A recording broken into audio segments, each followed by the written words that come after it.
এদের গায়ের রং আমার আপনার মতো, এরা লর্ড ক্লাইভের মতো বড় ডাকাত, কিন্তু এরা সাদা চামড়ার লোক না।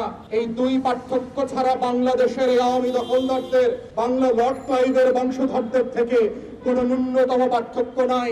আমার রিক্সাওয়ালা সিএনজি ড্রাইভারের 2 টাকার কোনো লাভ ক্ষতি নাই এই বাজেটে। যেই কৃষক ঘাম ঝরায় ফসল ফলান, সেই কৃষক তার ন্যায্য মূল্য পাচ্ছেন না। জেলে মজুর আর কৃষকের বাংলাদেশ আমরা ফেরত পেতে চাই, যেই বাংলাদেশের বাজেটে প্রতিদিনকার নিম্ন মধ্যবিত্ত জনগণের কষ্টের কথা ফুটে উঠবে, যেই বাংলাদেশের মানুষ বাজেট পরবর্তী বাজারে গিয়ে স্বস্তির নিঃশ্বাস নিতে পারবে, সেই বাজেট আমরা চাই। এবং একটা আওয়ামী দখলদারদের কাছ থেকে ইস্ট ইন্ডিয়া কোম্পানির বেনিয়াদের মতো করে লর্ড ক্লাইভের উত্তরসূরিদের কাছ থেকে এরকম দেশমুখী কল্যাণমুখী কোনো বাজেট কখনোই সম্ভব হবে না। এটাই আমরা বলেছি।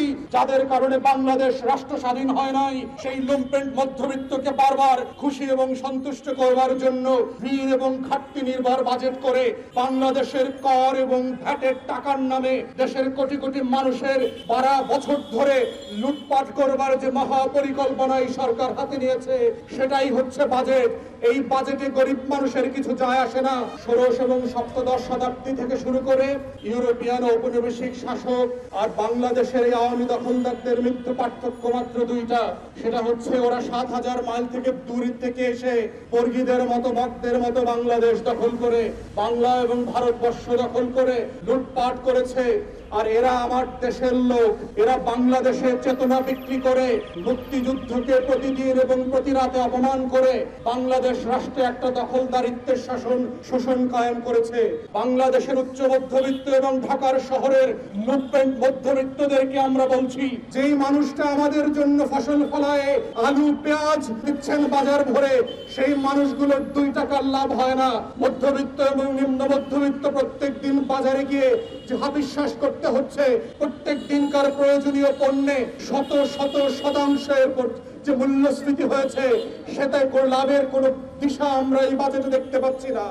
একটা গণতান্ত্রিক অবৈধ দখলদার সরকার কখনো জনকল্যাণের বাজেট তৈরি করতে পারে না। তাদের বাজেট হচ্ছে লুটেরার বাজেট। আমরা এই লর্ড ক্লাইভদের উত্তরসূরিদের এই বাজেটকে প্রত্যাখ্যান করছি। ঘাটতি এবং ঋণ নির্ভর এই লুটপাটের বাৎসরিক মহাপরিকল্পনাকে প্রত্যাখ্যান করছি। আমরা প্রত্যাখ্যান করছি বাংলাদেশ রাষ্ট্রের 20 কোটি মানুষের কোনো ম্যান্ডেট ছাড়া যেই সরকার গত 15 বছর থেকে এই দেশকে ইস্ট ইন্ডিয়া কোম্পানির মতো দখল করে আছে, তাদের বাজেট দেবার কোনো অধিকার নয়। গরিব মানুষরা যারা, যে 12 কোটি মানুষ ভোট দেয় নাই, সেই ভোটারদের ব্যবসা বাণিজ্য থেকে জোর করে ভীতি দেখায়, মামলা করায়, নতুন করে করে কর এবং ট্যাক্সের ভ্যাটের বসায় টাকা উদ্ধার করবার কোনো অধিকার এই অবৈধ দখলদার সরকারকে দেওয়া হয় নাই। তাই আমরা বারবার বলেছি, এই রাষ্ট্রের কাছে আমাদের কোনো প্রস্তাবনা নাই। একমাত্র প্রস্তাবনা হচ্ছে এই দখলদার লর্ড ক্লাইভের বংশধর আছে আওয়ামী লীগ নামধারী ইস্ট ইন্ডিয়া কোম্পানি থেকে এই বাংলাদেশকে মুক্ত করতে হবে। এই বাংলাদেশের দখলদারিত্ব থেকে দেশকে নতুন করে স্বাধীন করতে হবে। এই দেশকে বাংলাদেশীদের জন্য বানাতে হবে।